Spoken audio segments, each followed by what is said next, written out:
पास भी एक substantial vote share था। लेकिन अब ओपिनियन पोल क्या दिखा रहा है 2022 में, किस तरह के प्रोजेक्शंस हैं वो समझना जरूरी है। और बड़ी खबर इस वक्त ये है कि वोट शेयर में अवध में बीजेपी को फायदा हो सकता है। कितना बड़ा ये फायदा हो सकता है? 5% वोट शेयर उसका बढ़ सकता है, यानी 38 से 43% तक आ सकती है यहां पर बीजेपी। ये संभव है राजीव। बिल्कुल अदिति, बीजेपी का वोट प्रतिशत बढ़ सकता है। बड़ी खबर, अवध में बीजेपी का 5% वोट शेयर बढ़ सकता है, जबकि समाजवादी पार्टी का वोट प्रतिशत भी बढ़ सकता है। बीजेपी और सपा दोनों को फायदा हो सकता है और बीजेपी को तकरीबन 5% का फायदा संभव है। लेकिन नुकसान किसको हो रहा है? बहुजन समाज पार्टी को संभव है 15% का घाटा।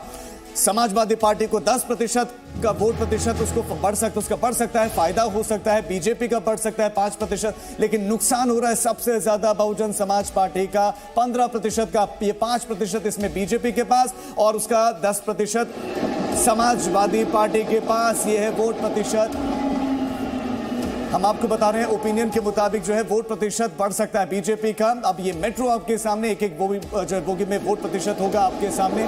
सबसे पहले बीजेपी के बारे में, बीजेपी को जो वोट प्रतिशत है वो तकरीबन 43% हो सकता है। 43% ओपिनियन के मुताबिक अवध क्षेत्र में बीजेपी का वोट प्रतिशत, जबकि 32% समाजवादी पार्टी का वोट प्रतिशत। ये जनता की राय है, ये जनता का मत है। जो ये राय है, बहुजन समाज पार्टी का जो वोट प्रतिशत है इस बार 8% तक रह सकता है, यानी कि बड़ा लॉस, बड़ा नुकसान बहुजन समाज पार्टी को। जबकि कांग्रेस 8% मिल सकता है, वोट शेयर 8% हो सकता है अवध क्षेत्र में कांग्रेस पार्टी का, जबकि अदर्स का तकरीबन 9% हो सकता है। ये डेटा है अवध क्षेत्र का। अदिति, नरेश, बहुत जल्दी से BJP 43%, Samajwadi party 32%, Samajwadi gaining 10%, वहीं बीजेपी गेनिंग 5%। सीट के लिहाज से कितना मैसेज हो सकता है? अदिति, इसमें 2-3 पॉइंट्स हैं सबसे आपके दर्शकों की जानकारी के लिए कि ये एरिया एक ऐसा एरिया है जहां पे कांग्रेस का सबसे ज्यादा वर्चस्व रहा है कंपैरेटिवली अदर एरिया से। उसके बावजूद भी कांग्रेस यहाँ पे कोई सब्सटैंशियल गेन करती सिर्फ 1% गेन करता प्रोजेक्शन नहीं दिख रही है। उसके बाद दूसरी बात है, यहाँ पे ये राम मंदिर का एरिया है जिसका बीजेपी को सीधा फायदा होते दिख रहा है। हमने जब वोटर से पूछा और जब बीजेपी की अगेंस्ट बात होने के बावजूद भी लोग मंदिर के बनने से बहुत खुश हैं और भाजपा को बढ़कर वोट देने की स्थिति में हैं। जो पिछली बार भी सीटों का नुकसान यहाँ पर सपा को हुआ था वो बसपा और सपा के वोट स्प्लिट के कारण हुआ था। जो स्प्लिट अभी होता हुआ मुझे नहीं दिख रहा है, या हमारे सर्वे में वोटर्स के हिसाब से नहीं दिख रहा है। तो 10% अगर एसपी गेन कर रही है, will it convert into seats? Yes और नो? ये आपका आंकड़ा अगला सेक्शन बताएगा। Okay, so you want to hold your cards right now. लेकिन सीएम के तौर पर कौन है पसंद राजीव? मुख्यमंत्री के तौर पर किसे सबसे ज्यादा पसंद कर रहे हैं अवध के लोग? सवाल जब पूछा गया, जवाब क्या मिला प्रतिशत में आपके सामने हम रखने वाले हैं। हमने पूछा कि मुख्यमंत्री के तौर पर आपको सबसे ज्यादा पसंद कौन है, सीएम पद पर आपकी पसंद क्या है? और जनता की जो राय थी, जनता का जो डेटा था, देखिए सिलसिलेवार आने वाला है। सबसे पहले मुख्यमंत्री योगी आदित्यनाथ, 47% लोगों ने कहा कि हमें मुख्यमंत्री Yogi Adityanath as a CM हम उन्हें पसंद करते हैं। और उसके बाद बारी अखिलेश यादव की आएगी, लेकिन पहले 47% लोग कह रहे हैं कि हमें जो है योगी आदित्यनाथ पसंद है एज ए सीएम, और अखिलेश यादव को 34% लोग कह रहे हैं कि एज ए सीएम हमें पसंद हैं अखिलेश यादव। जबकि मायावती पर 10% लोग कह रहे हैं कि हमें एज ए सीएम के तौर पर हमें मायावती पसंद है, यानी कि सबसे अव्वल, सबसे ऊपर जो है यहां पर भी मुख्यमंत्री योगी आदित्यनाथ है। जबकि प्रियंका गांधी वाड्रा, 5% लोग कह रहे हैं कि हमें प्रियंका गांधी वाड्रा पसंद है, जबकि 4% लोगों को कोई भी चेहरा सीएम के तौर पर, जो कोई अन्य चेहरा सीएम के तौर पर पसंद है। तो मुख्यमंत्री योगी आदित्यनाथ सीएम के तौर पर सबसे ज्यादा पसंद किए जा रहे हैं। सीएम के तौर पर 47% लोगों ने कहा कि सीएम यानी कि मुख्यमंत्री योगी आदित्यनाथ वो हमें पसंद है। फिर अखिलेश यादव वो 34% के साथ दूसरे नंबर पर, मायावती 10% और प्रियंका गांधी वाड्रा 5%। अदिति, तो यहाँ पर भी क्लियर लीडर योगी आदित्यनाथ दिखाई देते हैं। जल्दी जल्दी एक कमेंट यहाँ पर लेते हैं डॉक्टर संजीव मिश्रा। ये जो तस्वीर अवध में दिखाई दे रही है, इसमें कोई सरप्राइज आपके लिए, या आप ये एक्सपेक्ट करें? बहुत ज्यादा सरप्राइज की बात नहीं है। आप एक चीज और देखिए इस पूरे सर्वे में कि दोनों लोगों के सीट परसेंटेज, जो उसका वोट परसेंटेज का अंतर है वो घट रहा है। बस वही रिजल्ट में कन्वर्जन ला रहा है। पिछली बार 16% अंतर था दोनों के बीच में, 22 और 38 का।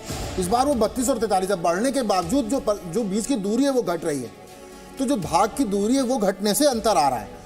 बाकी तो आप देखिए पूरे प्रदेश में वो 47-59% मुख्यमंत्री की पसंद तो योगी आदित्यनाथ है ही, और अवध में भी वही इम्पैक्ट आ रहा है।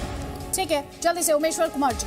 जी, अगर हम उत्तर प्रदेश का जो मोस्ट हैपनिंग पॉकेट अगर हम कहें तो यही पॉकेट सबसे हैपनिंग है, जहाँ सीएम के तौर पर योगी आदित्यनाथ पसंद है। राजीव, और क्या डेटा 2017 की सीट के लिहाज से? यही अदिति, 47% लोग कह रहे हैं कि हमें मुख्यमंत्री Yogi Adityanath as a CM सबसे ज्यादा पसंद है। अखिलेश यादव को तकरीबन 34% लोग कह रहे हैं कि हमें मुख्यमंत्री के तौर पर वो पसंद है। और अब वीडियो कॉल के जरिए आपको दिखाते हैं 2017 में जो है क्या वहां पर हाल था। कुल इन सभी विधानसभा की सीटों पर 93 सीट, यहां पर जो है 119 सीटों में 93 सीटें बीजेपी को मिली थी। 2017 का डेटा आपके सामने हम रख रहे हैं। 93 सीटें बीजेपी को मिली थी, जबकि 9 सीटें इस क्षेत्र से, अवध क्षेत्र से समाजवादी पार्टी को मिली थी। इसके बाद कांग्रेस की भी हम बात करेंगे, बहुजन समाज पार्टी की हम बात करेंगे। कांग्रेस को यहां पर 3 सीटें मिली थी। 2017 का डेटा है, किसको कितनी सीटें मिली थी हम आपको बता रहे हैं। बहुजन समाज पार्टी को अवध क्षेत्र में 8 सीटें मिली थी। कुल 119 सीटों में से सबसे ज्यादा सीटें मिली थी बीजेपी को, और अदर्स को यहां पर मिली थी 6 सीटें। अवध का ये 2017 का डेटा, बीजेपी को 93 सीटें मिली थी, समाजवादी पार्टी को 9, कांग्रेस को 3 सीटें, बीएसपी को 8 और अदर्स को 6। 2017 का ये डेटा, ओपिनियन पोल क्या कहेगा आपको बताएंगे, लेकिन ये 2017 का डेटा है। किसको कितनी सीट मिली थी? Aditi, Naresh, will there be surprises? We have it there. दर्शकों को दिखा देते हैं राजीव, क्या है प्रोजेक्शन ओपिनियन पोल का? इस बार का जो प्रोजेक्शन है वो अब बता देते हैं पहले। लेकिन मुख्यमंत्री के तौर पर जो है पसंद मुख्यमंत्री हैं योगी आदित्यनाथ, लेकिन बीजेपी को 76 से 82 सीटें मिल सकती हैं। 76 से 82 सीटें मिल सकती है अवध में बीजेपी और उसके साथियों को। समाजवादी पार्टी की बात करें तो 34 से 38 सीटें मिल सकती है समाजवादी पार्टी और उसके साथियों को। कांग्रेस पार्टी 1 से 3 सीट हासिल कर सकती है, और बीएसपी के नाम के सामने आप 0 देख रहे हैं। कोई सीट गेन करती वहां पर दिखाई नहीं दे रही, जीतती दिखाई नहीं दे रही। और अदर्स के खाते में भी 1, 2, 3 सीट्स के प्रोजेक्शन की बात हम कर रहे हैं। अवध की ये स्टोरी अपने आप में बहुत कुछ कह रही है। बीजेपी इन 2017 93 से इन 2022 76 से 82 के बीच में, ये अपने आप में एक स्टोरी है। और समाजवादी पार्टी 9 सीट से 34 से 38 सीट्स के बीच में। नरेश, क्या कह रहा है? मैं अदिति सबसे पहले अदर्स पे जाऊंगा कि सब लोग जानना चाहेंगे अदर्स कौन है, क्योंकि हमने बाकी कॉलम तो भरा के बता दी कौन पार्टी है। तो इसमें जो 1 से 3 सीटों की प्रोजेक्शन है उसमें राजा भैया की पार्टी है जो 2-3 सीटों पे काफ़ी प्रभाव रखती है, मैं बता दूं।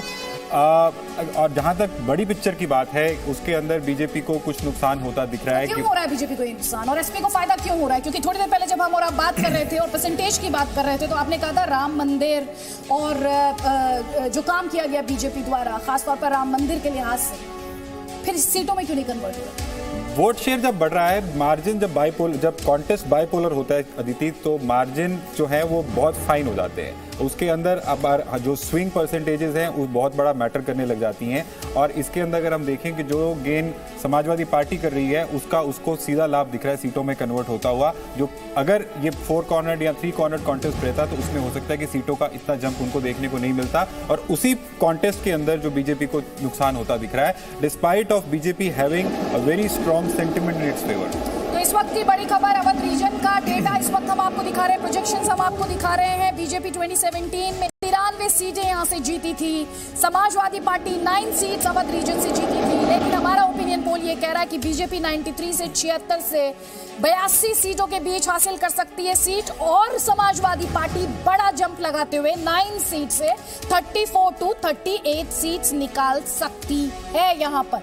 लेकिन एक कॉमेंट जल्दी से उमेश्वर जी। जो बात हम पहले से लगातार कर रहे थे पूर्वांचल की, जब हमने चर्चा की और वहाँ के जब डेटा देखे तो उस डेटा में आ रहा था कि किस तरह से बाइपोलर कंटेस्ट हो रहा है। और सेफोलॉजी में अगर हम देखें तो जब जैसे बाइपोलर हुआ कि जो फाइन ट्यूनिंग है परसेंटेज की, उसका रिफ्लेक्शन और रिजल्टेंट वो ज़्यादा डोमिनेंट हो जाता है और वो सीटों पर रिफ्लेक्ट करना शुरू होता है। तो जो बेस कहें, अगर हम पिरामिड के बेस की बात करें तो उसमें बीजेपी का बेस बढ़ा है, काफ़ी बढ़ा है।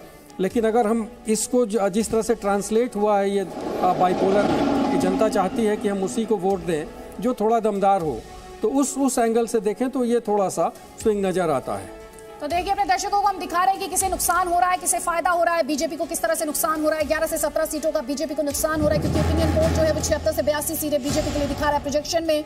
समाजवादी पार्टी के लिए बड़ा गेन, 25 से 29 सीटें समाजवादी पार्टी निकाल सकती है। ओपिनियन पोल के प्रोजेक्शन की बात करें तो 34 to 38 सीट समाजवादी पार्टी निकाल सकती है। कांग्रेस पार्टी को यहाँ पर नुकसान हो रहा है। ये अच्छी खबर नहीं कांग्रेस पार्टी के लिहाज से, क्योंकि रायबरेली की बात की जाए, अमेठी की बात की जाए, जो कभी कांग्रेस के स्ट्रॉन्ग होल्ड्स माने जाते रहे हैं, उस लिहाज से कांग्रेस के लिए बुरी खबर है। वहीं बीएसपी को भी यहां पर नुकसान हो रहा है क्योंकि कोई सीट हासिल करते हुए यहां पर बीएसपी दिखाई नहीं देती। और अदर्स के लिए अगर हम यहां पर बात करें 1 to 3 सीट्स निकालने की बात कही जा रही है, लेकिन साथ ही उनके नुकसान की बात भी यहां पर की जा रही है। राजीव बिल्कुल, तो ये अवध क्षेत्र का जो डेटा आपके सामने है। तो ये बड़ी खबर, अवध क्षेत्र में सीटें हैं वो बीजेपी को ज्यादा मिल रही हैं, हालांकि नुकसान भी है। बीजेपी को 76 से 82 सीटें मिल सकती हैं, ये है अवध में। और समाजवादी पार्टी बड़ा जंप लगा सकती है, 34 से 38 सीटें। हालांकि मुख्यमंत्री के तौर पर 47% लोगों को मुख्यमंत्री योगी आदित्यनाथ पसंद है, लेकिन सीटों के मामले में जंप मिल रहा है समाजवादी पार्टी को। अदिति, बिल्कुल उमेश्वर जी, जल्दी से आप अपनी बात पूरी कर ले। मैंने आपको कई बार इंटरप्ट किया, उसके लिए माफी, लेकिन आप बात जल्दी से। ये बेसिकली ये जो सेफोलॉजी में जिस तरह का डेटा सर्वे हुआ है, ये सर्वे बड़ा ही व्यवहारिक और ज़मीन से जुड़ा हुआ नज़र आ रहा है।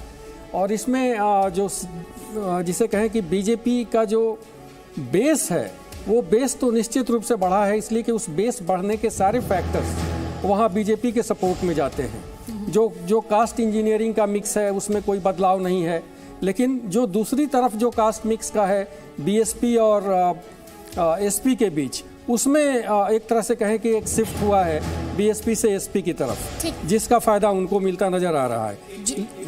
जी नरेश, सॉरी, एक बात यहाँ पे बहुत इंपॉर्टेंट है करने के लिए कि हम सब बात कर रहे हैं कि ये वोट स्विंग इधर से इधर क्यों जा रहा है, वोट क्यों बढ़ रहा है, किस पार्टी का वोट किस पार्टी को ऐड हो रहा है, माइनस हो रहा है।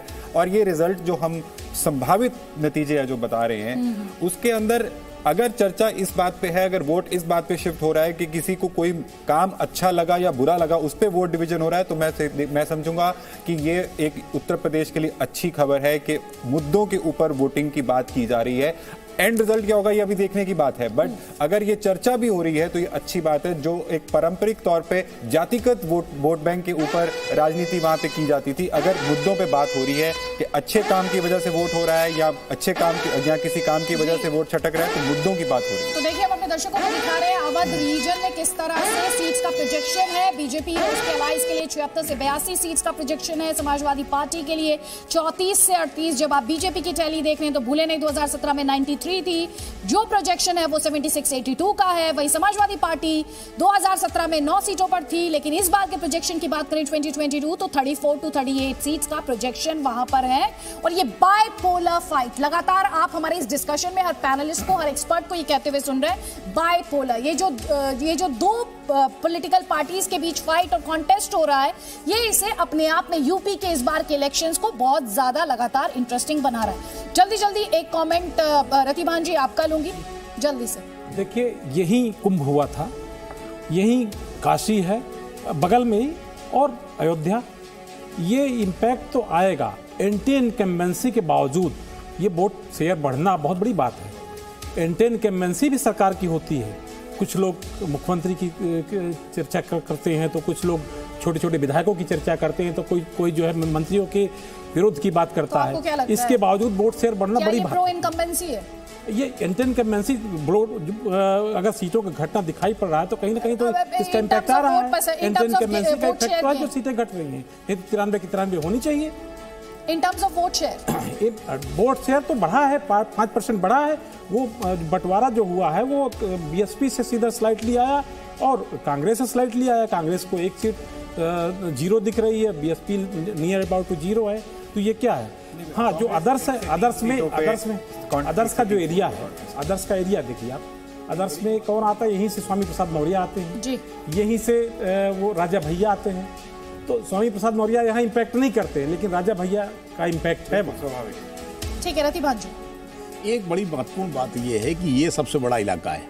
एक तरफ ये इसमें कौशाम्बी जिला पड़ता है, दूसरी तरफ पड़ता है लखीमपुर खीरी भी। ये वो जिले हैं जहाँ पर एक जमाने में किसान आंदोलन बहुत ताकतवर रहा है, आज से नहीं, आज़ादी के पहले से भी। उसका भी एक असर पड़ रहा है। और जो किसान आंदोलन अभी हुआ दिल्ली में हम देख रहे थे, उसका एक असर गया है वहां पर भी। यही वजह है कि समाजवादी पार्टी की सीटें यहाँ सबसे ज्यादा बढ़ रही हैं, तेजी से बढ़ी हैं और बीजेपी को नुकसान हो रहा है। तो एक इन चीजों पर भी गौर करना चाहिए, जबकि ये वो इलाका है जहां पर राम मंदिर भी है, सारी बातें हैं, लेकिन फायदा किसको हो रहा है? समाजवादी पार्टी को। वो कहीं ना कहीं किसान आंदोलन की तरफ संकेत कर रहा है। एक चीज इसमें मुझे लगता है एक सेकंड सर, अगर हम यूपी की भी बात कर लेते हैं, मध्य प्रदेश की बात कर लेते हैं, जहां पर